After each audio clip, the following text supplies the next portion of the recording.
ఈ ఉదయకాల సమయమందు మీతో కలిసి దేవుని ఆరాధిస్తూ దేవుని మాటలు పంచుకోవడానికి దేవుడు ఇచ్చిన గొప్ప భాగ్యాన్ని బట్టి దేవునికి మొదట వందనాలు సమర్పిస్తూ చేరొచ్చిన మీ అందరికీ మన ప్రభువును రక్షకుడైన యేసుక్రీస్తు పరిశుద్ధ నామములో మీ అందరికీ నేను శుభములు తెలియజేస్తూ ప్రభు మీకు తోడైనగాక, మీ ఆత్మకు తోడైనగాక. ఈ దినం మనం వాక్యాన్ని చదువుతూ ప్రతి వాక్యం ముందు అంశాన్ని చదువుతూ ఉన్నాం కదా. ఈరోజు నా అంశాన్ని క్లుప్తంగా చెప్పాలి అంటే ఏం చెప్పాలి?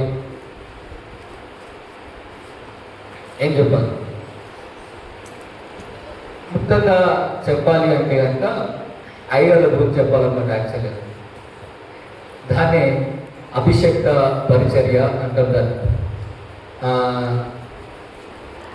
ఇది ఎలా ఉంటుంది ఈరోజు అంటే నా గురించి నేను చెప్పుకున్నట్టు ఉంటుంది కొంచెం. అంటే గొప్ప గురించి అనగానే నేను చేసే పని గురించి అది. అందుకే ఎవరన్నా చెప్తే బాగుండు అని అనిపిస్తుంది ఈ అంశం. ఈ అంశంకి కూడా నాకు చాలా చేదు అనుభవాలు ఉన్నాయి. ఈ అంశం కొంచెం దగ్గర ప్రసంగం చేసిన దగ్గర కొంచెం కాబట్టి ఈ అంశం చెప్పాలంటేనే కొంచెం ఆలోచించాల్సి వస్తుంది. కానీ అయితే నేను అనుకున్న మాటలు ఏంటంటే సేవకుల గురించి చెప్పదు కానీ సేవ గురించి చెప్పాలనుకున్నా. యాక్చువల్గా అయితే సేవ గురించి చెప్తే అందరికీ ఆయాసం అనిపిస్తుందేమో కాబట్టి ఆ మినిస్ట్రీ పరిచర్య గురించి నేను చెప్తాను. రీసెంట్గా నేను ఒక వాట్సాప్లో స్టేటస్ పెట్టిన, ఎంతమంది చూసిరో తెలియదు కానీ ఏంటి ఆ స్టేటస్ అంటే ప్రతి 5 అయ్యగారులలో గుర్తుపెట్టుకోండి, ప్రతి 5 అయ్యగారులలో ఒక అయ్యగారికి చచ్చిపోవాలన్న ఆలోచనలు వస్తాయన్న. సర్వేలో అయ్యగారులకి వాళ్ళ పరిచర్య వాళ్ళన్నిటిని సర్వే చేసిన విధానంలో ప్రతి 5లో ఒకరికి ఎందుకు ఈ సేవ అన్నంత ఆలోచనలు వస్తాయంట. ఎందుకు ఆలోచనలు వస్తాయంటే చాలా రీజన్స్ చెప్పినారు. నేను ఆ రీజన్స్ అన్ని చెప్పాలనుకోలేదు. కానీ ఎందుకు ఆ మాట ప్రస్తావించాను అంటే చాలా కష్టమైన పని ఏంటిది అంటే ఇదే, చాలా కష్టమైన పని. మీరు అక్కడ కూర్చొని అయ్యగారు ఏముంది ఆదివారం ప్రసంగం చేస్తే సోమవారం శనివారం నాకు ఇంట్లో కూర్చుంటే సరిపోతుంది కదా అనుకుంటారేమో. నేను కాదన్నాను. కానీ ఎంత భయంకరమైన పరిస్థితులు ఉంటాయంటే ఇటు ఫ్యామిలీని ఇటు కుటుంబాన్ని నన్ను అడగొద్దు కానీ, ఎందుకంటే మా ఇంట్లో అయ్యగారు లేరు కానీ మిరియాన్ని అడగాడు, మీ డాడీ అయ్యగారు కదా నువ్వు ఎట్లా సర్వైవ్ అయినావు అని. అలా ఏం చెప్తారంటే మా డాడీ అందరు బర్త్డే చేస్తాడు, మా బర్త్డే మాత్రం అంటే జనరల్ అండర్స్టాండింగ్ చెప్తా ఉన్నాను నేను. అది అడిగితే మీరు చూడండి, ఇంట్లో ఉన్న దానికి మాత్రం దీనికి టైం ఇవ్వలేరు కానీ బయట ఉన్న వాటికి మాత్రం అన్నిటికీ ఇవ్వాలి. ఇంట్లో ఉన్న వారితో మాట్లాడడానికి టైం ఉండకపోవచ్చు కానీ చుట్టూ ఉన్న సంఘంతో మాత్రం ఖచ్చితంగా ఇవ్వలేదు అనుకోండి. మా అయ్యగారు చాలా పొగర్రా అంటారు. అవునా? నేను జనరల్ మాటలు మాట్లాడుతూ ఉన్నాను. అందుకే సేవ చాలా కష్టమైన పని. ఈ కష్టంలో కూడా దేవుడు నడిపిస్తూ ఉంటాడు, దేవుడేమి విడిచిపెట్టాడు. అయితే సేవ చేయడంలో ఏంటి అర్హత ఏంటిది? యాక్చువల్గా లోకంలో ఉన్న మానవులందరినీ దృష్టిలో పెట్టుకొని ఈ ఉన్నతమైన సేవ చేయడానికి అసలు క్వాలిఫైడ్ ఎవరు ఉన్నారు? ఎవరైనా అర్హులు ఉన్నారా? ఎవరు అర్హులు కాదు. మీరు మోసే అబ్రహం ఎవరు తీసుకున్నా ఎవరు అర్హులు కాదు. మరి ఎట్లా దేవుడు అర్హతనిస్తాడు? ఆయన కృపలో దేవుడు ఎవరిని సేవకుని చేయాలో ఆయన డిసైడ్ చేస్తాడు. చాలా మంది సేవ చేయాలి అనుకుంటారేమో కానీ అందరి వాళ్ళు అయ్యే పని కాదు. నువ్వు డాక్టర్ అవ్వాలనుకుంటే MBBS కష్టపడి చదివితే సర్టిఫికేట్ తీసుకుంటే డాక్టర్ అవ్వచ్చు. అవునా?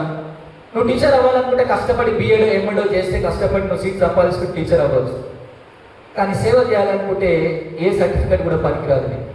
అందుకే ఆ జాన్ విక్లిఫ్ అనే భక్తుడు ఏమంటాడంటే సేవకుడు అనేవాడు తనకున్న తల మీద కిరీటంతోనూ వేసుకున్న బట్టలతోనూ ఆయన సేవకుడు కాదు. లేదా ఓ గొప్ప స్థానంలో ఉన్న అధికారి ఎంపరర్స్, రాజులు ఒక వ్యక్తి పైన చేతులు పెట్టి సేవకు పంపిస్తే ఆయన సేవకుడు కాదు. ఎవరయ్యా సేవకుడు అంటే ఆయన చెప్తున్న మాట, సేవకుడు క్రీస్తు అభిషేకముతో నింపబడ్డవాడే సేవకుడు. మిగతా తర్వాత అంటే నీకున్న కిరీటం, నీకున్న చదువు, నీకున్న ఉద్యోగం, నీకున్న ఏమంటారు బలగం, జ్ఞానం, ఇవేమి అర్హత కాదట. నీకు ఉండాల్సిన ఏకైక అర్హత లేదా దేవుడు నీకు ఇచ్చే ఏకైక అర్హత ఏంటయ్యా అంటే ఆయన అభిషేకం. మీరు అందుకే తీయనక్కర్లేదు, నేను ఓవరాల్గా చెప్తాను, చూడాలి ఈరోజు. మీరు అపొస్తలుల కార్యం 1వ అధ్యాయం చదువుతున్నప్పుడు యేసుక్రీస్తు 12 మంది శిష్యులతో మాట్లాడుతూ ఆయన ఏమన్నాడు తెలుసా? పైనుండి తండ్రి వాగ్దానం చేసిన దానిని పొందుకునే వరకు మీరు ఎక్కడికి? నేను ఆ పదాన్ని కాలంగా స్కిప్ చేసిన. ఏంటి ఆ పదం?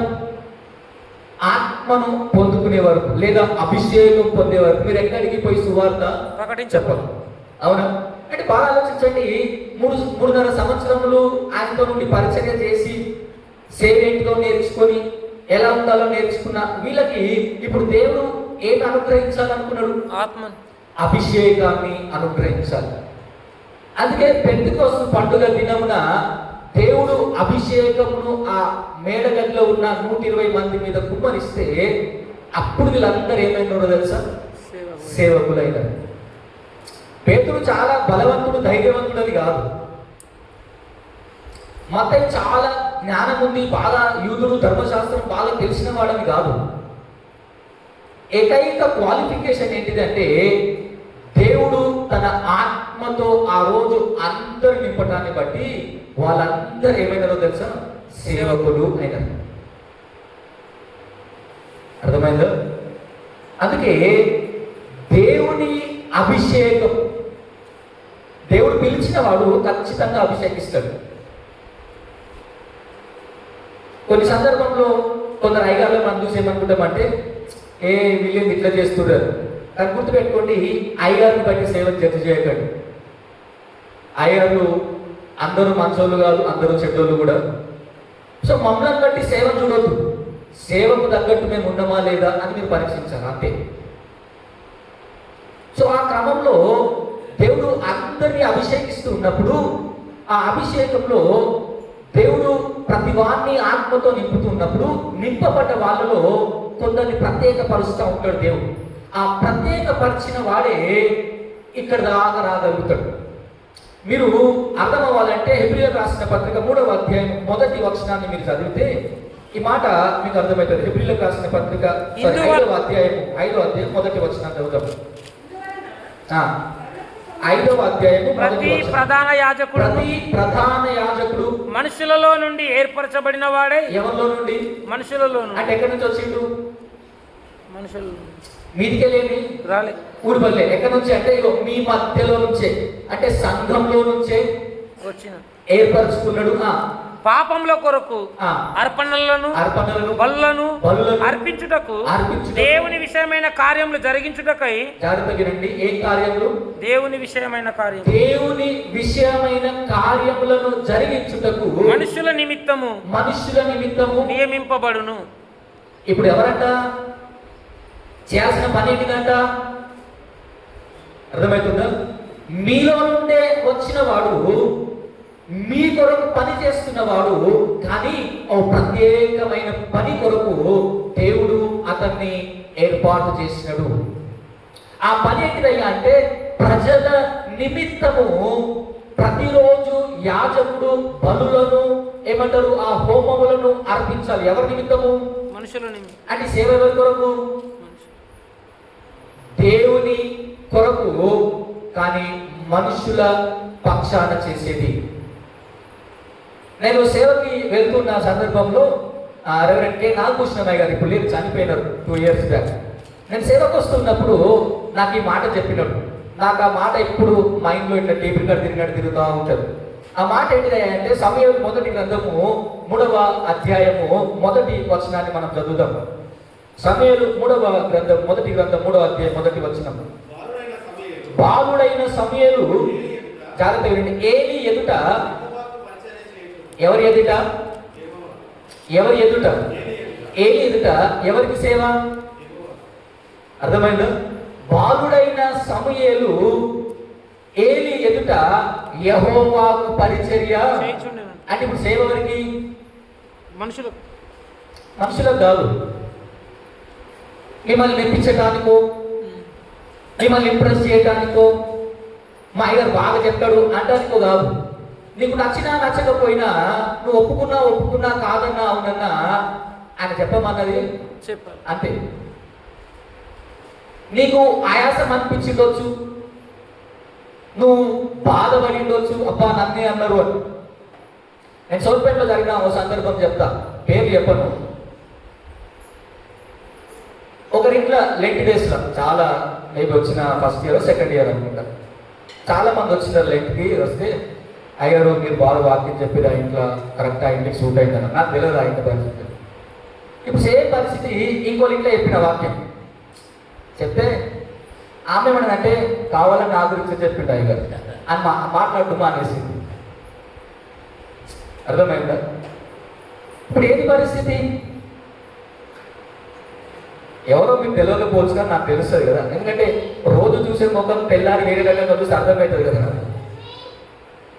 సో విచిత్రం ఏంటంటే పక్క వాళ్ళ గురించి చెప్తే మంచిగా అనిపిస్తుంది, మన వాళ్ళ గురించి మాట్లాడుకుంటే మాత్రం. అందుకే సమయాల గురించి రాయబడ్డ మాట, ఈ మాట రోజు అంటే రిమైండ్ అవుతూ ఉంటుంది. ఏలి ఎదుట యెహోవాకు పరిచర్య ఇది మీ పక్షంగా చేసేది, కానీ దేవుడు చెప్పింది చేసేది. మీ మధ్య నుండే వచ్చిన వాడు, మీ పక్షంగా దేవునికి ప్రార్థన చేసేవాడు మిమ్మును దేవుని సన్నిధానంలోకి తెగిపోయిన సంబంధాన్ని కలిపే పనిలో దేవుడు ఒక వ్యక్తిని ఏర్పాటు చేసుకున్నాడు. మనం చాలా సందర్భంలో ఏమనుకుంటామంటే దేవుడికి సేవకుడు అంటే ఎక్కువ ఇష్టమా, సంఘం అంటే ఎక్కువ ఇష్టమా? నాకు నేను చాలా మంది మాట్లాడతారు ఏమంటే సేవకుడు అంటే ఎక్కువ ఇష్టమని. కాదు, సంఘం అంటే ఎక్కువ ఇష్టం. కాబట్టి సంఘం కొరకు సేవకుడు తప్ప సేవకు కొరకు సంఘం లేదు ఎక్కడ కూడా. అవునా? ఇశ్రాయేల్ ప్రజలు చాలా మంది ఉన్నారు, వాళ్ళ కొరకు మోసే తప్ప మోసే కొరకు ఇశ్రాయేల్ ప్రజలు కాదు. సో సంఘాన్ని ప్రేమించిన దేవుడు సింపుల్గా నా పరిభాషలో చెప్పాలంటే ఒకరిని బలి చేస్తా ఉన్నాడు. ఒక వ్యక్తి జీవితాన్ని బలి చేస్తా ఉన్నాడు. అందుకే ఆయనకి ఏం పని ఉండదు. పనంతా ఏంటయ్యా అంటే మీ గురించి రోజు ప్రార్థన చేయాలి, మీకు రోజు వాక్యాన్ని చెప్పాలి. ఈయన పని ఇది 24/7 పని తప్పే. ఆ పని జరిగిస్తూ ఉన్నప్పుడు, ఈ పని కొరకు దేవుడు ఏర్పాటు చేసినప్పుడు మన అంశం ఏంటంటే ఇది ఘనత కొరకు కాదు. దేని కొరకు? పని చేయటానికి. అంటే నేను అయ్యగారిని నేను చెప్పింది తినాలి అనటానికి కాదు. వాక్యం ఏమంటుందో తెలుసా? ఈ మాట చదవండి. ఈ యాజకత్వ పరిచర్య గురించి దేవుడు మాట్లాడుతూ సంఖ్యాకాండము 18వ అధ్యాయము 17వ వచనాన్ని చదువుదాం. సంఖ్యాకాండము 18వ అధ్యాయము 7వ వచనాన్ని. కాబట్టి నీవును నీ కుమారులను బలిపీఠపు పనులన్నిటి విషయములోను అడ్డతెర లోపల దాని విషయములోను యాజకత్వము జరుపుచు సేవ చేయవలెను. యాజకత్వము జరుపుచు సేవ చేయవలెను. దయచేతనే, జాగ్రత్త వినండి, దయచేతనే మీ యాజకత్వపు సేవ నేను మీకు ఇచ్చి ఉన్నాను. ఎట్లిచ్చినంటే దేవుడు దయచేత. అంటే బాగా ఆలోచించండి. ఇప్పుడు సేవకులు ఎవరు అర్హులు కాదు. స్వర్ణకుమార్ బాగా జ్ఞానవంతుడు, బాగా నమ్మకంగా పనిచేస్తాడని అప్పగించలే దేవుడు. ఆయన అంటున్న మాట తెలుసా? నేను దయచేత ఇచ్చిన. నువ్వు గొప్పగా ఫీల్ అవ్వడానికి ఏమీ లేదు. నువ్వు బాగా జ్ఞానంగా పిలిచిన అనుకోకు, నేను దయతో పిలుచుకున్నాను. సంఘంలో నాకంటే ఎక్కువ చదువుకున్న వాళ్ళు ఉంటారు, అవునా? నాకంటే ఎక్కువగా జ్ఞానవంతులు ఉంటారు. కానీ విచిత్రం ఏంటంటే వాళ్ళ విలువలే. ఎవరు పిలిచిండు?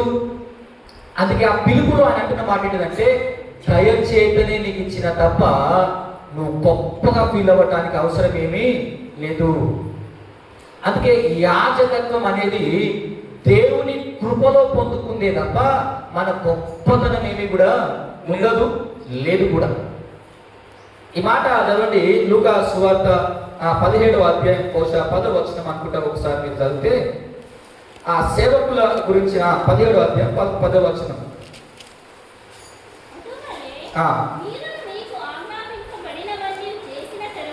మీకు ఆజ్ఞాపింపబడినవన్నీ చేసిన తర్వాత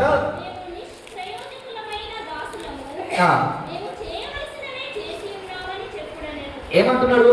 నిష్ప్రయోజకులమైన. అయ్యా మేము చాలా చేసినాం, దేవుడి బండి బాబు చాలా చేసిరు, కానీ గొప్పతనం ఏమి అలా లేదు.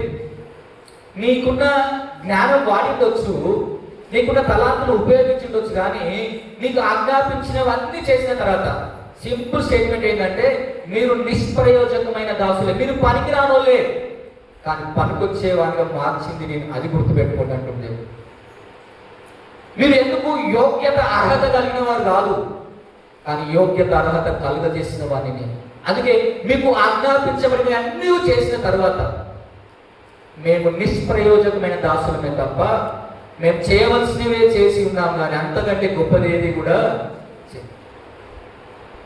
అందుకే సేవలో సేవకుని గొప్పతనం ఎక్కడా కూడా ప్రస్తావన లేదు.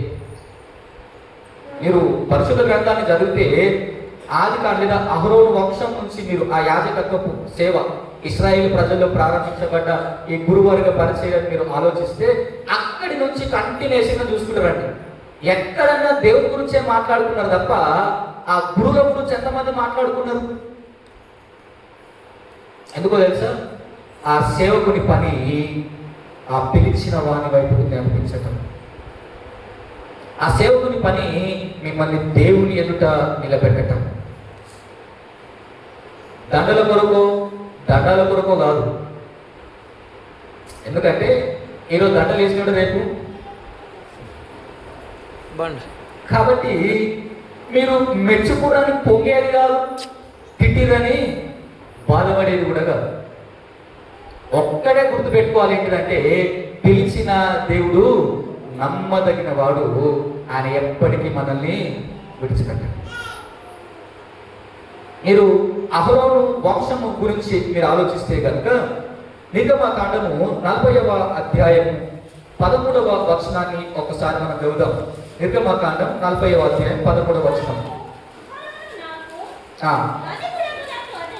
అహరోను ఎవరికి? దేవుడు. జాగ్రత్తగా కదా, దేవుడు స్పష్టంగా చెప్తున్న మాట ఏంటంటే అతడు నాకు యాజకుడు. అవునా? మోషే నువ్వు నాయకుడు అయిపోవచ్చు, కానీ అహరోను కంటే గొప్పవానికి నువ్వు కాదు. నీకు గుర్తుంది కదా, సౌలు రాజైన తర్వాత సమూయేలు ఆ యాజకుడిగా తన విధి విధానం నడిపిస్తున్నప్పుడు యుద్ధం జరిగినప్పుడు బలి అర్పించకుండా యుద్ధానికి పోయే ప్రసక్తి లేదు. అలాంటి సందర్భంలో శత్రువులు మీదికి తరుముకుంటూ వస్తున్నారని చూసి సౌలు ఏం చేసిండు? సాహసించి ఓ బలిని అర్పించిండు. అవునా? అర్పించిన వెంటనే ఎవరు వచ్చినారు? సమూయేలు వచ్చి, అయ్యా నువ్వు చేసిన పని ఏంది? ఈ పని నీది కాదు. ఎవరు చేయాలి పని? ఓ యాజకుడు చేయాలి. అందుకే ఈయన రాయబడ్డ మాట, అతడు నాకు యాజకుడు, అహరోను నాకు యాజకుడు, నేను ప్రత్యేకపరుచుకుంటున్నా. మోషే నువ్వు జ్ఞానవంతుడు అయి ఉండొచ్చు, నువ్వు మంచి నాయకుడు అయి ఉండొచ్చు, కానీ నువ్వు యాజకుడి మాత్రము కాదు. ఆ రాస్తూ లాస్ట్ ఏమంటాడు తెలుసా? అహరోను నాకు యాజకుడు ఉన్నట్లు అతనికి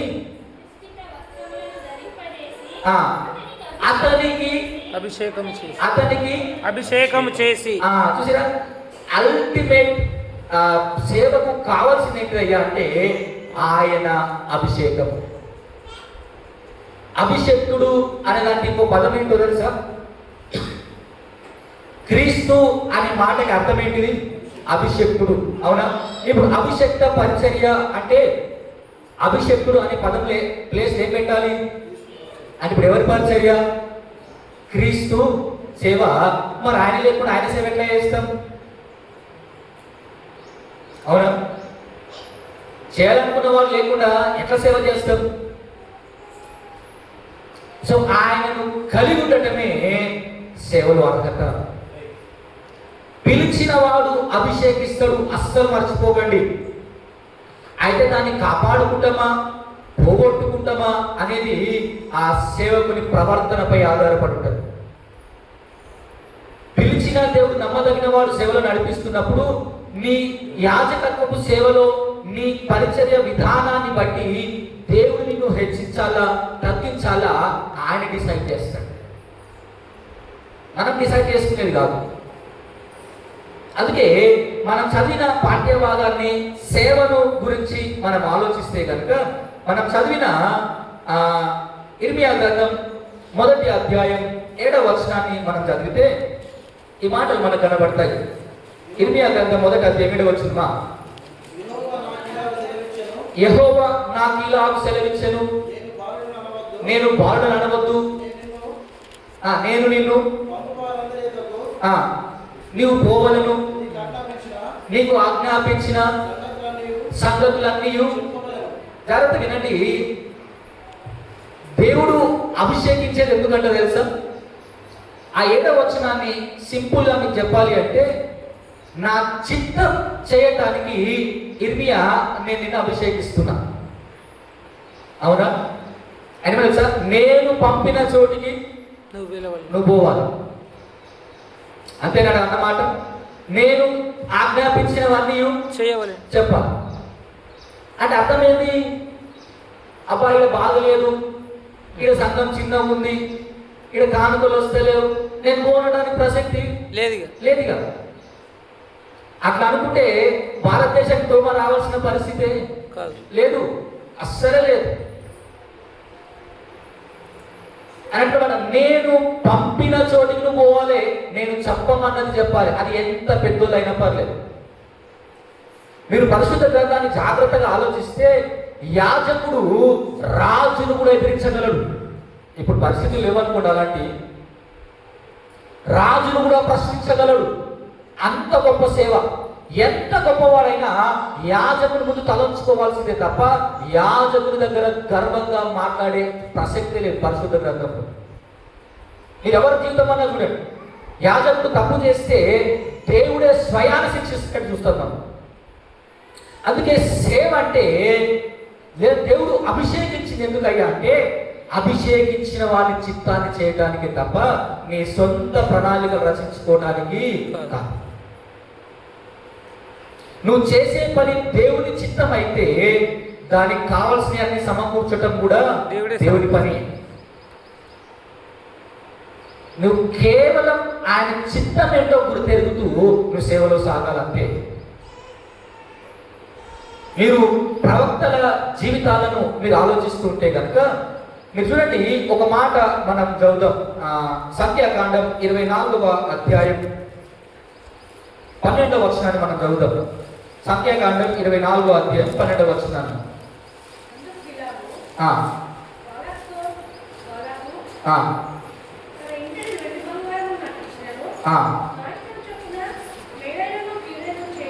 జాగ్రత్త వినండి, తన ఇంట నుండి వెండి బంగారము నాకు ఇచ్చినను, నా ఇష్టము చొప్పున మేలైనను కీడైనను చేయుటకు యెహోవా సెలవిచ్చిన మాటను మీరలేదు. దేని కొరకు? వెండి బంగారం. నువ్వు ఇచ్చే ఆస్తి సంపదల కొరకు నేను దేవుని చిత్తానికి విరుద్ధంగా పని చేయలేను. అందుకే ప్రతి యాజకుడు ఆయన అభిషేకము ఇచ్చిన ప్రతి సేవకుని పని ఏంటయ్యా అంటే ఆయన చిత్తాన్ని నెరవేర్చడం నేర్చుకోవాలంతే. అది నేనైనా సేవలో ఉన్న ఎవరైనా పర్లేదు. చేస్తున్నామా లేదా అనేది అది వ్యక్తిగతం అంటే అది రైట్ ఆర్ రాంగ్ దాన్ని బట్టి దేవుడు నిన్ను హెచ్చించాలా సేవలో తగ్గించాలా అని డిసైడ్. కానీ దేవుని కండిషన్ ఏంటయ్యా అంటే నేను వెళ్ళమన్న దగ్గరికి నువ్వు పోవాలి. అది సేవ అంటే. అందుకే భారమైనది అందరూ విడిచిపెట్టి పోవాలంటే పోవాలంతే. మా మమ్మీ మొదటిసారి నన్ను ఎల్లారెడ్డి ప్యాస్ అడవిలింగాలు వదిలేసినట్టు ఓ అత్తగారి ఇట్లా కూతురు తిప్పినట్టు ఏడ్చింది మా అమ్మ. ఫస్ట్ రోజు నన్ను జాయిన్ చేస్తుంది సేవలు. అలా మా అమ్మ చూసి సంగమాన్ని ఏడ్చింది. అదే పేరు ఇస్తున్నట్టు నేను జాయినింగ్. అది అంటే విచిత్రము. ఆయన పొమ్మన్న దగ్గరికి ఆయన చెప్పమన్నది అందుకే అటువంటి ఆ ప్రవక్త ఏమంటారు, వెండి బంగారం నీ ఇంటి నుండి నాకు తెచ్చి ఇచ్చినను, నేను దేవుడు చెప్పమన్నది చెప్పాలి తప్ప నేను శపించడానికి దీవించడానికి నా శైలి చెప్పాలంటే నేనెవరిని? ఆయన శపించమంటే శపించాలి, ఆయన దీవించమంటే దాన్ని మార్చే శక్తి నాకు, నేను సేవకుడు అయిండొచ్చు కానీ దాన్ని మార్చే శక్తి నా దగ్గర లేదు. అంటే సింపుల్ చెప్పాలంటే నేను పోస్ట్ మ్యాన్ లాంటి ఆయనకి లెటర్ ఇచ్చి మీకు ఇవ్వాలంటే ఈ లెటర్ ఇచ్చినందుకు ఇంటికి అంతే తేడా లేదు. లెటర్ ఇచ్చి రాసింది నేను కాదు, పోస్ట్ చేసింది నేను కాదు. అర్థమైనా? నేను కేవలం లెటర్ ఇచ్చేటోని. సో ఆ లెటర్ ఇచ్చినందుకే భయం అయితే మరి రాసిన గురించి ఆలోచిస్తే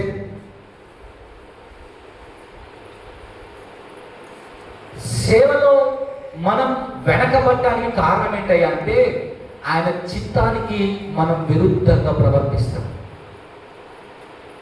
మనకు నచ్చింది చేయాలనుకుంటాం సేవలో, మనకు కావాల్సింది చేయాలనుకుంటాం సేవలో, అందుకే మనం విఫలమవుతాం. భక్తి సింగ్ తన సేవ ప్రారంభ జీవితాన్ని జ్ఞాపకం చేసుకుంటూ ఆయన పుస్తకంలో ఈ మాట రాసినాడు, సొంత జీవితాన్ని. ఏమని రాసినాడంటే, దేవా నీ కొరకు నేను చాలా మైళ్ళు నడిచిన, నీ కొరకు నేను చాలా రోజులు పస్తులు వండుకున్నా, నీ కొరకు నేను నిద్రలేని రాత్రులు గడిపిన. ఎందుకు దేవా సేవలో నాకు ఇంత తృప్తి లేదు, ఎవరు రక్షించబడ్డట్టు కనబడటం లేదు అంటే దేవుడు ఆయనకి ఇచ్చిన ఆన్సర్ స్వయాన ఆయన రాసిన మాటల్లో చెప్తున్నా. భక్తి సింగ్, నేను నిన్ను తిండి మానేయమని చెప్పలేదు, నేను నా కొరకు మైళ్ళు నడమని నేను నీకు చెప్పలేదు, నా కొరకు నువ్వు నిద్ర మానుకోమని నేను చెప్పలేదు, ఇవన్నీ నీకు నచ్చినట్టు చేసినావు, అందుకే నీకు సక్సెస్ లేదు అని అంటుంది. ఆ రోజు మానేసినట్టు ఇవన్నీ చేయటం. ఇక దేవా నువ్వు ఏది చెప్తే అది చేస్తాను. ఎప్పుడైతే ప్రారంభించిందో దేశాలు పాకిస్తాన్, ఇండియా, లండన్ ఇవన్నీ తిరిగి సంఘాన్ని కట్టగలిగినాయి. ఒకవేళ ఆయన నచ్చిందే చేసుకుంటూ పోయి ఉంటే, నేను వెళ్ళమన్న చోటికి నీవు పోవాలి, అది సేవ. నేను చెప్పమన్నది చెప్పాలి, అది రాజైనా మంత్రైనా అది వారికి విరుద్ధమైనా నేను చెప్పమన్నది చెప్పాలి తప్ప దాన్ని ట్విస్ట్ చేసి చెప్పడానికి వీలు లేదు. చూడండి, నేను ఇంకో ప్రవక్తని నేను చూపిస్తాను. రాజులు మొదటి గ్రంథం చివరి అధ్యాయాన్ని మనం ఒకసారి చూస్తే కనుక 22వ అధ్యాయము 14వ వచనాన్ని మనం చదువుతాం.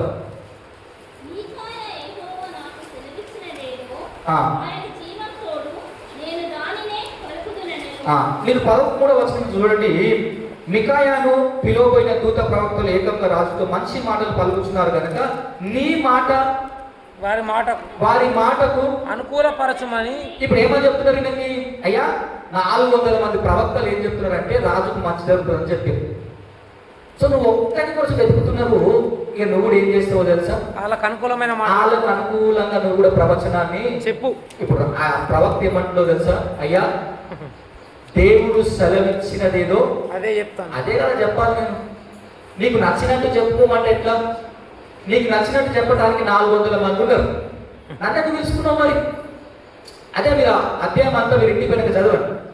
400 మంది ఒక్క మాట చెప్పినారు, కానీ ఈ రాజు ఎవరి కొరకు వెతుకుతుందో తెలుసా? నిజంగా యెహోవా సేవకుడి కొరకు వెతకాలి నేను అని వెతుకుతా ఉంటే ఒక వ్యక్తి కనబడ్డాడు. కనబడితే 400 మంది చెప్పిన మాటను కాదని ఈయన మాటను ఎందుకు పట్టుకోవాలి? అందుకే అంటున్నాడు, నేను యెహోవా సెలవిచ్చినదేదో అదే చెప్తాను. విచిత్రం ఏంటంటే మీరు కింద చూడండి 15వ వచనం.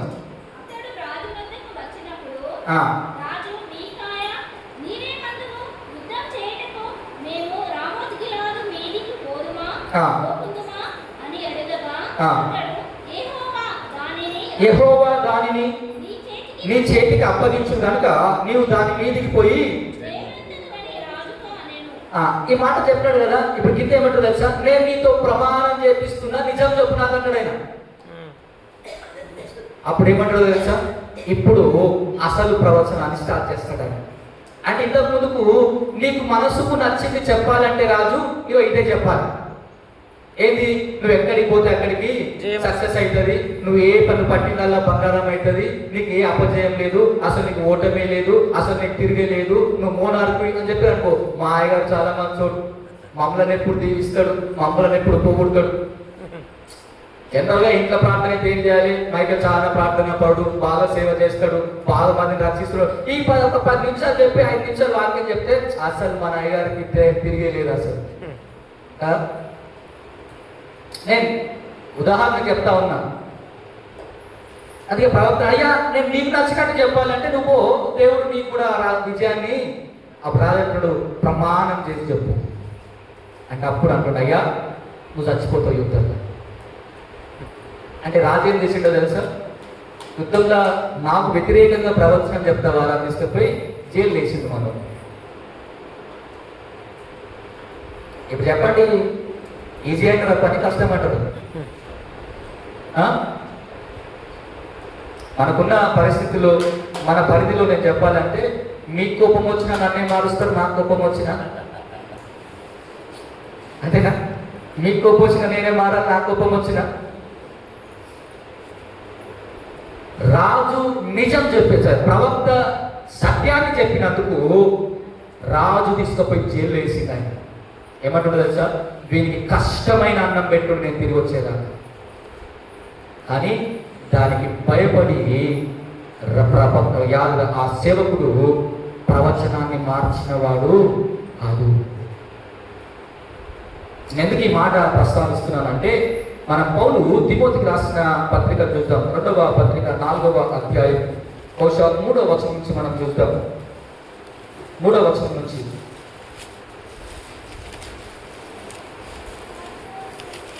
తిమోతికి రాసిన 2వ పత్రిక 4వ అధ్యాయం 3వ వచనం నుంచి.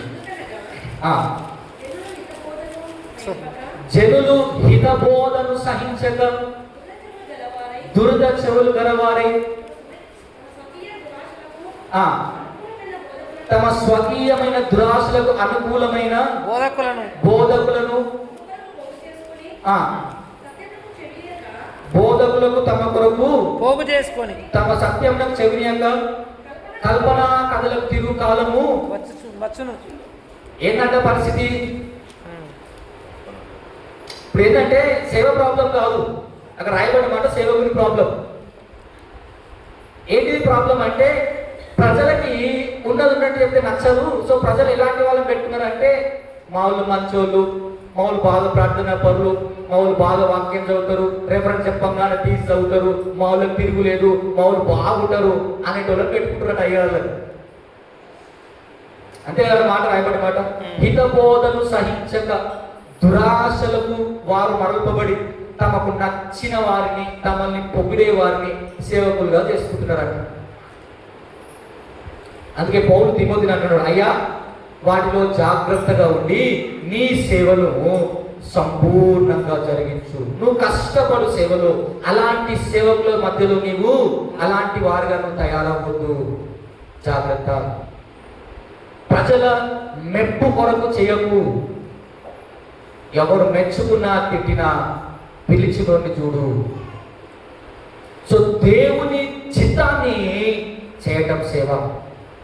ఎవరైనా కూడా దేవుని చిత్తాన్ని చేస్తే దేవుడు ఆయన మనల్ని దీవిస్తూ ఉంటాడు. ఇక 2వ విషయాన్ని మనం త్వరగా ఆలోచిస్తే కనుక, మనం చదివిన పేతురు రాసిన మొదటి పత్రిక 5వ అధ్యాయము 2వ వచనం నుంచి మనం చదువుదాం. బలిమి చేత కాక ఇష్టపూర్వకంగాను దుర్లాపేక్షతో కాక సిద్ధ మనసుతోను మీ మధ్యనున్న దేవుని మందను పై విచారణ చేయొచ్చు. దానిని సింపుల్ గా పేతురు కష్టంలో, శ్రమలు ఏమంటారు విస్తరిస్తున్న రోజుల్లో బలపరచడానికి అంటున్న మాట ఏంటో తెలుసు, సేవ దేవుని మహిమ కొరకు చేయండి. లేదా మీరు బ్రతకాలనుకుంటే దేవుని మహిమ కొరకు బ్రతకండి తప్ప ప్రజల మెప్పు కొరకు మాత్రం అసలే బ్రతకకండి. కష్టం వచ్చిందని, ఇబ్బంది వచ్చిందని, నీరో చక్రవర్తి అందరిని హింసిస్తుందని మీరు ఏదో చక్రవర్తిని మెప్పించడానికి బ్రతకకండి. మీకు ఈ పని అప్పగించిన దేవుని వైపుకు చూస్తూ ఆయన మెప్పు కొరకు పరిచర్య చేయండి. అందుకే ఆ కంటిన్యూషన్ చివరి భాగంలో మన చదివి 5వ వచనంలో ఆయన వచ్చినప్పుడు ఆయన మనల్ని హెచ్చిస్తాడు. సో సేవ ప్రభువును మెప్పించటానికి, మనుషుల మెప్పు కొరకు కాదు, మనుషులిచ్చే ఘనత కొరకు కాదు. అది మనందరం గుర్తెరగగలగాలి. ప్రభు ఇష్టాన్ని నెరవేర్చేవాడై ఉండాలి సేవకు. ప్రభు మనస్సు నెరిగి ఆయన వాక్యాన్ని ప్రకటించేవాడై ఉండాలి సేవకు. అంతే తప్ప నాకు నచ్చింది కాబట్టి చెప్తా, నాకు తోచింది ఏదో చెప్పేసి వెళ్ళిపోతా అంటే వీల్లేదు. ఆయన మెచ్చుకోవాలి మనకి సేవలు. మీకు గుర్తుంది కదా, 10 మందిని పిలిచి ఒక్కొక్కరికి తల అందించి పని చేయండిరా అంటే రిటర్న్ వచ్చినాక ఏమన్నాడు? కొందరిని చూసి ఫలా నమ్మకమైన, ఒకరిని చూసి ఏమన్నాడు? సోమరి అయినా. మరి ఎట్లా పిలిపించుకోవాలి? మరి నేను ఎంత తిట్టినా, నేను ఏమన్నా మీరు ఫేర్వెల్ ఏమంటారు నాకు తెలుసు, సరేనా? నేను ఏమన్నా ఫేర్వెల్ మీరు ఏమంటారు నాకు తెలుసు, అవునా? ఇప్పుడు ఫేర్వెల్ అనేది నిజమా? 3.5 సంవత్సరాలు చేసింది నిజమా? అంటే మనం ఏమంటే పోయేటోళ్ళు గురించి ఎందుకు చెడు మాట్లాడుకోవాలనుకుంటాం, అంతే. మనం అనుకునే కండిషన్ ఏంటంటే అంతే. అది చెడ్డదేం అంటలేదు, కానీ వాక్యం ఉంటుందంటే ప్రజల మెప్పు కొరకు కాదు ఇది. మెప్పు మంచిదే, ఇంకా బలంగా సేవ చేయడానికి అవకాశం ఉంటుందేమో, పడిపోవడానికి కూడా అవకాశం ఉంటుంది. నాకేంద్ర అనుకునే టైం కూడా వస్తుంది. సో అలా కాకుండా ఒక మాట నేను చదివిపిస్తాను. ఆ పౌలు భక్తుడు కొరింథీ సంఘానికి రాస్తూ, కొరింథీలకు రాసిన 2వ పత్రిక 10వ అధ్యాయము 18వ వచనాన్ని మనం చదువుదాం. కొరింథీలకు రాసిన 2వ పత్రిక 10వ మెచ్చుకొని వాడే యోగ్యుడు కానీ, ప్రభు మెచ్చుకొని వాడే యోగ్యుడు కానీ తన్ను తాను మెచ్చుకొని వాడు యోగ్యుడు కాడు. అంటే ఇప్పుడు మనం మెప్పు ఎక్కడి నుంచి రావాలి? ప్రభు వాళ్ళ పై నుంచి బల నమ్మకమైన మంచి దాసుడు ఆయన పిలవాలి. మనుషులు పిలవకుండా నడుస్తుంది, మనుషులు అనకుండా నడుస్తుంది. అనాల్సిన వాడు అనాలి మన జీవితంలో ఈ మాట. బల నమ్మకమైన ప్రభువు మెచ్చుకునేవాడు యోగ్యుడు. మరి ప్రభు ఉత్తగానే మెచ్చుకుంటాడా? మనం అందరినీ మోసం చేసి అందరినీ పడేసి దేవుని పడేస్తామా? పడేయడం అంటే అట్లా కాదు. ఆయనను ఇంప్రెస్ చేస్తామా? చేయలేం కదా. ఆయన ఇంప్రెస్ అవ్వాలంటే ఆయన స్టాండర్డ్ వేరే. ఏముంది, అయ్యగారు 4 పొగిడితే సంఘం మంచిదే, సంఘాన్ని పొగిడితే అయ్యగారు కూడా. కానీ వీటన్నిటి మధ్యలో ఎప్పుడు గుర్తుపెట్టుకోండి, అసలు ఆయన ఏమంటాడు ఎప్పుడన్నా ఆలోచించిరా? మనం చాలా అన్నాం సంఘం మంచిదని, నేనన్నా, మా అయ్యగారు ఒకటి మీరు అన్నారు, ఇవన్నీ మంచియే. కానీ వీటన్నిటి మధ్యలో సత్యం ఏంటిదంటే, మనం అనుకున్న మాటలన్నీ దేవుడు అంటాడు మనం చూసి. స్వర్ణకుమార్, నువ్వు చాలా మంచోను అయ్యా, నిజంగా సంఘం చెప్పినట్టు నువ్వు నా చిత్తాన్ని చేసినావు, నన్ను మహిమపరిచినావు అని మీరు కాదు, ఆయన అనగలుగుతాడా? ఎందుకంటే సంఘానికి సేవ పిలిచింది మీ సోల్పేట సంఘం కాదు కదా, పిలిచింది ఎవరు? పైన ఉన్నవాడు. మరి ఆయన ఏమనాలి? నన్ను మెప్పించినవయ్యా నీ సేవతో అన్నాను. సో మెప్పు అక్కడి నుంచి రావాలి. అక్కడి నుంచి రావాలి అంటే నిన్ను నువ్వు గొప్ప చేసుకోవడం, ప్రజలు గొప్ప చేయగానే ఇక నేనే అయ్యగారిని, నాకు తోపు, నేను ఎవరు లేరు అనుకోవడానికి వీలు. దేవుడు పడేయాలి అనుకుంటే సెకండ్ కూడా పట్టదు. దేవుడు పడేయాలంటే సెకండ్ కూడా పట్టదు. కానీ దేవుడు కృపగలవాడు కదా, ఫోన్లే స్వర్ణకుమార్కి ఇంకో అవకాశం ఇద్దాం, నన్ను మహిమపరుస్తాడేమో అని చూస్తుంది దేవుడు. అంతే. ఆ మహిమ ఆయనకు రావాలి. ఆ మహిమ దేవునికి మనం అంకిమంటారు ఇవ్వాలి. నేనేం చేసినా అయ్యా ఇది నీ గొప్ప కొరకు అవ్వాలి, మీరేది విన్నా అయ్యా నిన్ను మహిమపరచాలి అనే కాన్సెప్ట్లో ఉండాలి తప్ప విన్న మాటలను బట్టి చెప్పిన గొప్పతనం ఏమీ కూడా లేదు. దొరకల్లా ఒక అక్క ఎప్పుడేమనంటే, అయ్యారు మీరు ఏది మాట్లాడినా మంచిగా అనిపిస్తుంది అయ్యారు అంటారు. నాకు అయితే ఈ మాట నప్పలు నేను అంటే అవునక్క చాలా మంచిగా అనిపిస్తుంది ఏది మాట ఎందుకో తెలుసా, నేను మాట్లాడేది దేవుడి మాట కదా, దేవుడి మాట ఎప్పుడు మంచిగానే ఉంటుంది. అది నా మాట అయితే చాలా ప్రాబ్లం అవుతుండే, కానీ నేను మాట్లాడే మాట ఎందుకు మంచిగా అనిపించింది అంటే దేవుడి వాక్యం కదా, అందుకు మంచిగా అనిపించింది. అదే పప్పుడు మాట్లాడితే ఎందుకు అనిపించదు, వారికి నచ్చినట్లు మాట్లాడతాం.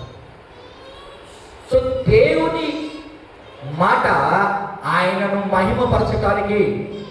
అందుకే మీరు అపోస్తుల ఎవరి సేవ చూసినా వాళ్ళ గొప్ప కొరకు ఎవరు కూడా ప్రయాసపడలే.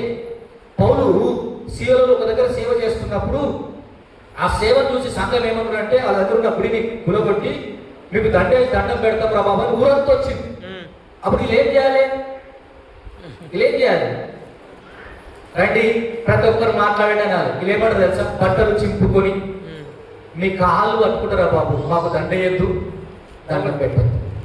మీరు వేయాలనుకుంటే ఆయనకి వేయండి, పెట్టాలనుకుంటే. చూడండి ఎంత దేవుని మహిమ కొరకు వాడబెట్టుకోవాలి. అందుకే అంత గొప్ప పరిచయం చేసినారు. ఈరోజు ఎందుకు సేవ అభివృద్ధి చెందలేదు అంటే, నా వర్షం చెప్తా, మీరు ఏ సేవకు నేను మనసులో పెట్టుకొని అంటలేదు, ఇక్కడ నుండి చెప్తున్నా. మనము మనుషుల మెప్పు కొరకు ప్రయత్నం చేస్తూ ఉన్నాం.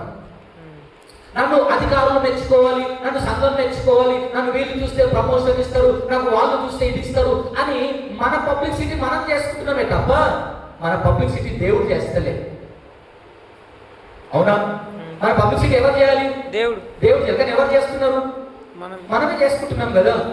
సో మనం చేసుకుంటామంటే అర్థమైంది, నేను చేసిన, నేను ఒక్కరినే చేసిన, నేను మాత్రమే చేసిన అనేది నీ గొప్ప కొరకు ఫీల్ అవుతున్నావు. పోచంపాడులో 25 years యానివర్సరీ అయింది. అవునా? నేనున్న 25 year యానివర్సరీ నేను లేకున్నా కూడా అవునా కదా, అందులో మార్పు ఉంటుందా? ఇప్పుడు ఇక్కడికి ఎందుకు వచ్చినామంటే ఆ 25 years చేసే భాగ్యాన్ని దేవుడు ఇచ్చిన అంతే. ఇప్పుడు నేను కాకపోతే ఇంకో 5 వచ్చేటోడు చేసేవాడు కదా 25 years అంటే ఆలోచించండి. నేను చేసింది కాదు, నేను అనుకుంది కూడా కాదు. సో ఆయన ఈ అవకాశాన్ని ఇచ్చినాడు. అందుకే ఆయన మహిమ కొరకు చేయాలి పని. పౌలు శీలలు చాలా గొప్ప సేవ చేస్తే వాళ్ళు దండం పెడతా అంటే, వద్దయ్యా పిలిచిన దేవుని వైపు చూడాలి, మనుషుల వైపు కాదు. ఆయన మహిమ కొరకు నడిపించబడాలి. యేసుక్రీస్తు ప్రభు చెప్పిన ఒక మాట మనం చదువుదాం ఒకసారి. యోహాను సువార్త 12వ అధ్యాయము 43వ వచనాన్ని మనం చదువుతాం. యోహాను సువార్త 12వ అధ్యాయం 43వ వచనం. వారు దేవుని మెప్పు కంటే మనుషుల మెప్పును ఎక్కువగా అపేక్షించిరి. ఎవరి మెప్పు కంటే? దేవుని మెప్పు కంటే. ఎవరి మెప్పు కావాలి ఇప్పుడు? మనుషుల మెప్పు. ఇప్పుడు ఇక్కడ ఉండి సోల్పేటలో బతకాలంటే ఎవరిని మెప్పించాలి? మనుషులను, సంఘాన్ని మెప్పించాలి. మీరు బాగా మంచోళ్ళమ్మా, మీరు ఎంత ప్రార్థన పనులంటే చెప్పిన స్టార్టింగ్ నాకు చెప్పిన మాట అటు ఆదిలాబాద్ నుంచి ఇటు డిస్కలి దాకా మీలాంటి వాళ్ళు లేరయ్యా అని అన్నం అనుకోండి. ఇక అసలు మా అయ్యగారు కూడా తిరుగులేదంట. సో ప్రజల మెప్పును కోరటం సేవ ఎప్పటికీ వాస్తవాన్ని ఉన్నట్టుగా చెప్పగలగటమే సేవ. అందుకే నన్ను బట్టి సేవ కించపరచొద్దు. నేను ఆ స్టాండర్డ్కి ఇంకా రాలేకపోవచ్చాను. నాకు సేవ గురించి ఆలోచిస్తే యేసుక్రీస్తు ప్రభు గురించి ఒక ఆయన అన్న మాటలు గుర్తొస్తాయి. మనం ఆ ప్రశ్నలు జవాబులు అప్పుడు ధ్యానం చేస్తాం. ఈ మాట ఏమంటాడు తెలుసా? ఒక వ్యక్తి పరిగెత్తుకుంటూ వచ్చి, ఆ మాట మీరు చదవండి ఒకసారి, మత్తయి సువార్త ఆ ప్రశ్నలు జవాబులు దగ్గర 22వ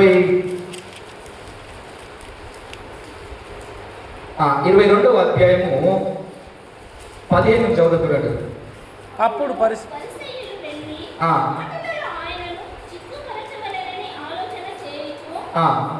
బోధకుడా నీవు సత్యవంతుడవై ఉండి నువ్వు ఎవరిని లక్ష్య పెట్టవని ఏసై ఎట్లా చెప్పిండట? రాయబడిన మాట తెలుసు. ఆయన ఒక పరిచయం అంటాడు, అయ్యా నువ్వు మొహమాటం లేకుండా చెప్పినావు అంటే, అయ్యో ఈ మాట చెప్తే వాళ్ళు నాకు తిడతారేమో, అయ్యో ఈ మాట చెప్తే వాళ్ళు నాకు అన్నం పెట్టరేమో అని ఫీల్ కాలే. పస్తులు ఉండాల్సి వస్తే ఉండవు తప్ప మొహమాటం ఎక్కడా కూడా అలా చేయాలనిపిస్తుంది కానీ భయం అవుతుంది. అలా చేయగలాలి అంటే బహుశా భక్తిలో ఏ పీక్స్కి రావాలి అంటే ఇక దేవుడు ఒక్కడే అన్న స్టేజ్కి వస్తే తప్ప అట్లా చెప్పలేము. వాక్యం మొహమాటం లేదు నీకు అంటే ఒకరు మెచ్చుకుంటే పడిపోయేవాడివి కాదు, ప్రజల మెప్పు కొరకు చేసేవాడివి.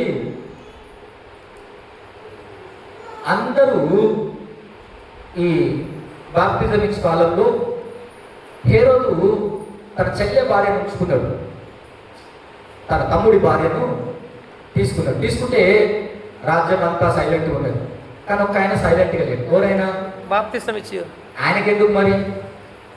అందరు సైలెంట్గా ఉండొచ్చు కదా, ఆయన కూడా. మనకు ఆయన కొనికి వచ్చిన బాధ ఏంటి? అవునా? ఆయన తెలుసు కదా రాజుకు వ్యతిరేకంగా మాట చెప్తే బతకలేమని. మరి ఆయన కుక్కరికి ఎందుకు నొప్పి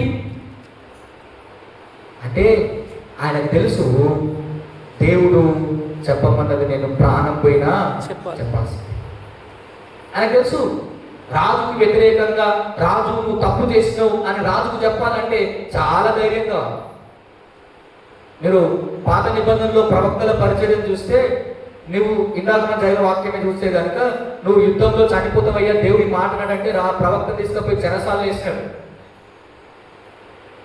అంటే ఎంత కష్టమైనా మనుషుల మెప్పును కోరటం అస్సలే కుదరదు. ఏదేమైనా పర్లేదు, దేవుడు పిలిచినప్పుడు ఆయన మహిమ కొరకు పిలిచిండు, ఆయన మహిమ కొరకే ఈ సేవ జరిగింది. ఇక ఎవరి గురించి కాదు, ఏ వ్యక్తి కూడా ప్రాధాన్యం కాదు. ఇక్కడ ఆయన ఒక్కడే అల్టిమేట్గా ప్రాధాన్యం. అందుకే స్టార్టింగ్ చెప్పిన ఆయన లేని సేవ లేదు, ఆయన లేకుంటే సేవనే లేదు అసలు.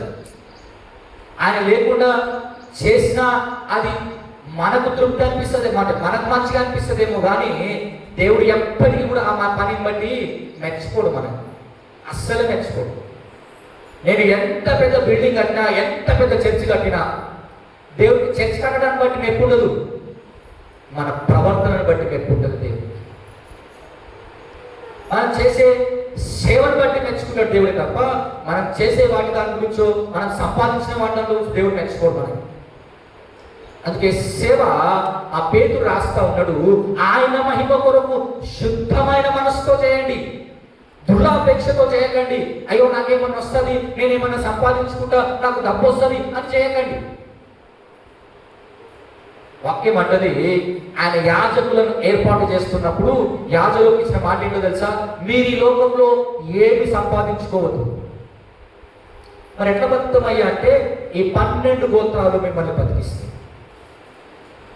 అందుకే అక్కడ ఆయన నేనే మీ స్వాస్థ్యము అంటే ఇలా సేవకు దగ్గర ఉన్నది ఏంటిది? ఇప్పుడు బంగారం వెండి ఆస్తిపాస్తులు కాదు, ఉన్నదల్లా ఒకటే. ఆయన అన్నాడు నేనే మీ స్వాస్థ్యం అవ్వాలి తప్ప ఈ లోకంలో ఉన్న వాటిని చూసి మీరు పడిపోవద్దు. అందుకే అపొస్తలుల కార్యంలో పేతురు ప్రసంగం అంతా చేసిన తర్వాత అందరూ డబ్బు నమ్మి ఆయన పాదం మీద పెడుతున్నప్పుడు ఒక వ్యక్తి గురించి పర్టికులర్గా రాయబడ్డది. ఆ వ్యక్తి ఎవరు అనే మాటను మీరు చూస్తే 2వ అధ్యాయము 36వ వచనం చూడండి. అపొస్తలుల కార్యం 4వ అధ్యాయం 36వ వచనం. అపొస్తలుల కార్యములు 4వ అధ్యాయం 36వ వచనం.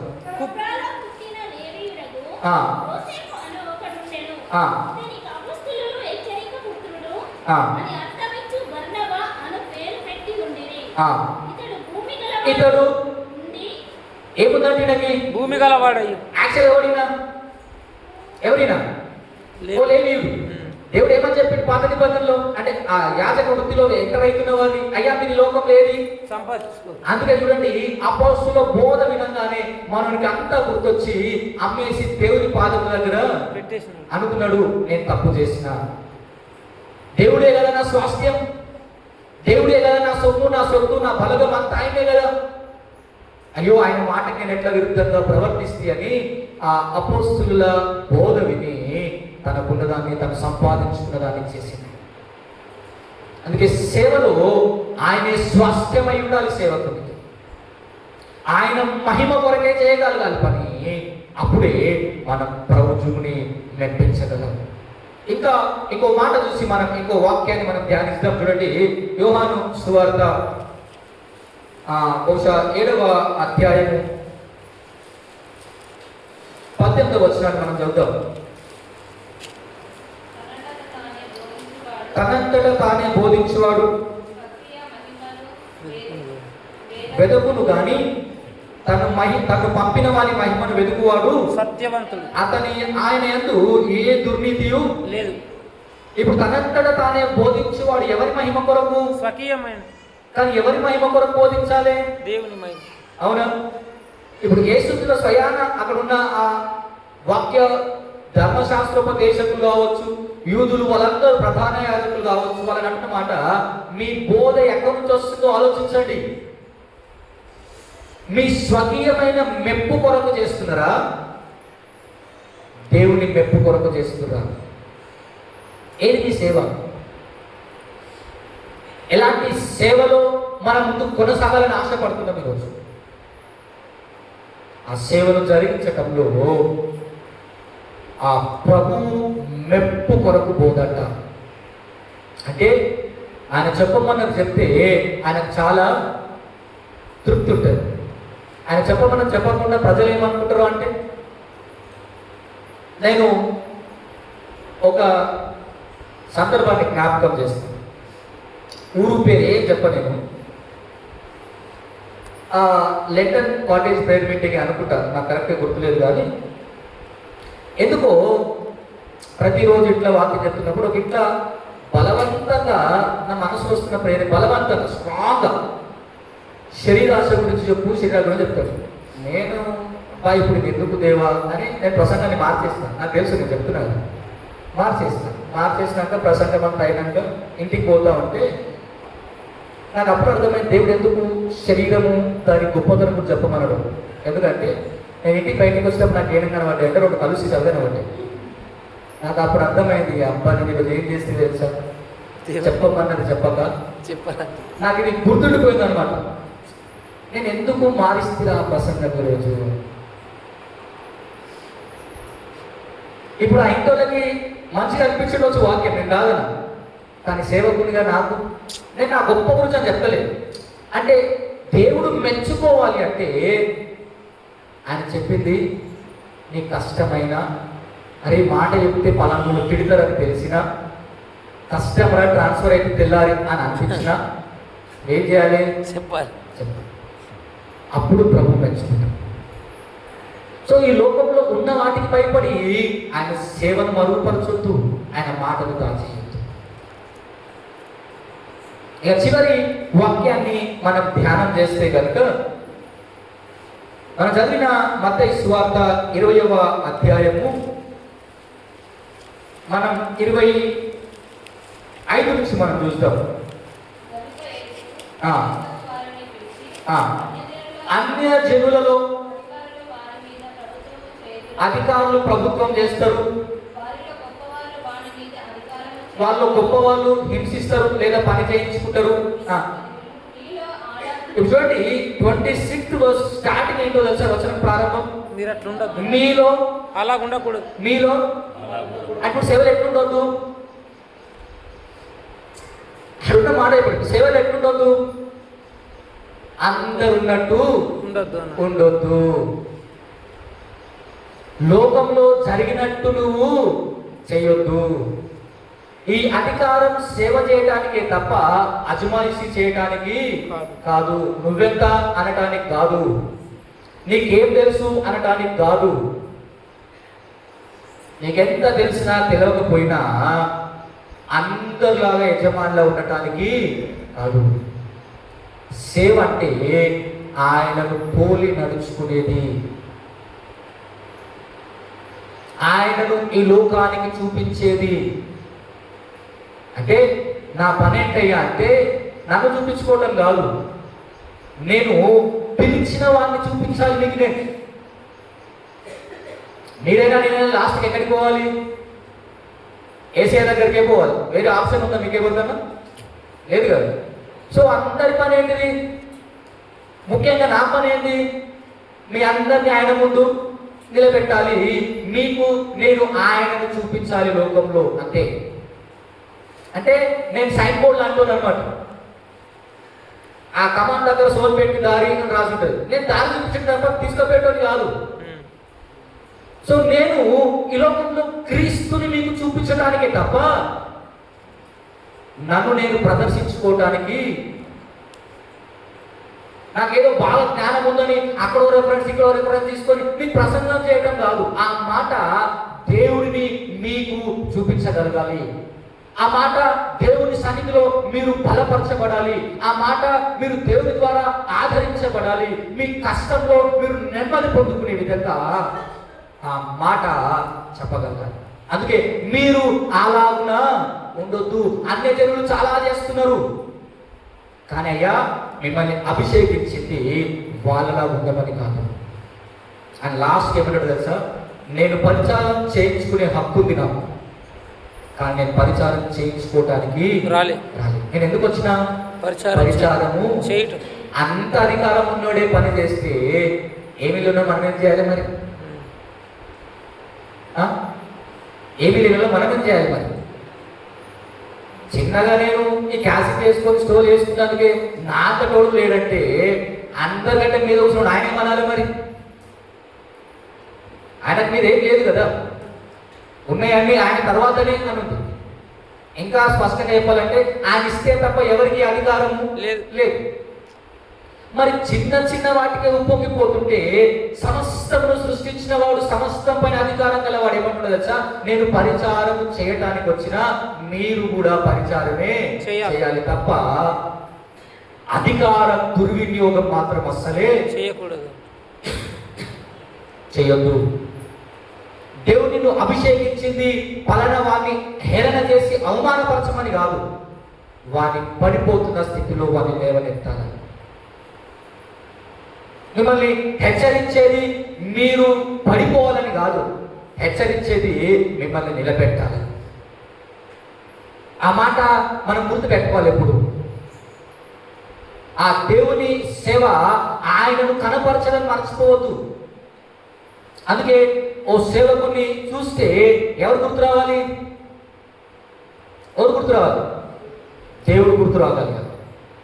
అంతే, అల్టిమేట్ అదే. కానీ ఎవరు గుర్తొస్తారు? చాలా మంది గుర్తొస్తారు. హీరోలు గుర్తొస్తారు కదా, వీళ్ళు కాదు. సేవకుని చూస్తే ఆ పిలిచిన వాడు కనబడేటట్టు ఉండాలి జీవితం. అందుకే మీరు అలాగ ఉండొద్దు, మీరు అన్యజనుల వల్లే ప్రవర్తించొద్దు. మీరు అన్యజనులాగా అధికారం ఉందని అందరినీ మీరు కూర్చోండి లేవండి ఏం చెప్పినవు అనవద్దు. మీరు అధికారం ఉన్నా వారికి పని చేయాలి, వారిని దేవుణ్ణి వారికి చూపించగలగాలి, వారి జీవితాన్ని బాగు చేయాలి. అందుకే ఆ అపోస్తులంతా చేసిన పని అదే. పడిపోయిన వారిని లేవనెత్తిన, కృంగిపోయిన వారిని ఆదరించినారు. అది సేవ యొక్క గొప్పతనం. మళ్ళీ చెప్తున్నా, సేవకులు ఆ స్టాండర్డ్లో లేకపోవచ్చు, నేనున్నాను అని చెప్పటం లేదు, కానీ నన్ను బట్టి సేవను ఎప్పుడు కించపరచొద్దు. నేను చేయలేదు కాబట్టి సేవకులంతా ఇంతే అని ఎప్పుడు రావద్దు. అనాలనుకుంటే నన్నే అనాలి తప్ప అందరినీ అనాల్సిన అవసరం ఏమీ లేదు. నేను చెడ్డవాడిని అయితే సేవకులందరూ చెడ్డవాళ్ళు వారు, నేను ఒక్కనే చెడ్డవాడు. నేను తులసి వనంలో గంజాయి మొక్కలంటూ అయి ఉండొచ్చు, కానీ అందరూ మాత్రం కాదు సుమా. సేవ ఎప్పటికీ గొప్పదే, కానీ సేవకులు దాన్ని హేళన చేసి వచ్చారు. సేవకులు ఆ స్టాండర్డ్ని దిగజార్చింది వచ్చేమో నేను కాదను, కానీ పిలిచిన దేవుడు ఎప్పుడు కూడా ఒక వ్యక్తిని పిలిచినందుకు అయ్యో నేను తప్పు చేసిన అని మాత్రం అనుకోవచ్చు కదా. వీళ్ళు ఎట్లా అయ్యారు అయినరంటే ఎవరు చేసిన అయ్యారు ఆయనని? బిషప్ చేయలేదు, సంఘం చేయలేదు, ఎవరు చేసినారు? దేవుడు చేశాడు. మరి దేవుడు తప్పు చేస్తాడా? ఏ సేవకునైనా తీసుకోండి, వాళ్ళు సేవకు వచ్చినారంటే దేవుడు పిలిచి వచ్చిన వాళ్ళకి వచ్చింది వచ్చాం. ఇప్పుడు ఆ కమిట్మెంట్ లేకపోవచ్చు, అది సెకండరీ. కానీ ఎవ్వరు కూడా ఆయన అభిషేకించిందే సేవకు మాత్రము కొనసాగించలేదు, ఎవరైనా పర్లేదు. మరి అలాంటి సేవలో క్రీస్తుని కనపరిచేది ఎంతమంది? మనం ఇందాక ఒక పాట పాడినాం. నాకు ఆ పాట పాడినప్పుడల్లా కొంచెం బాధ, నవ్వు కూడా అనిపిస్తుంది. 320 ఆ పశ్చాత్తాప కీర్తన పాడినాం. చివరి వచనం ఏంటో తెలుసా? ఒకసారి మీరు తీయండి.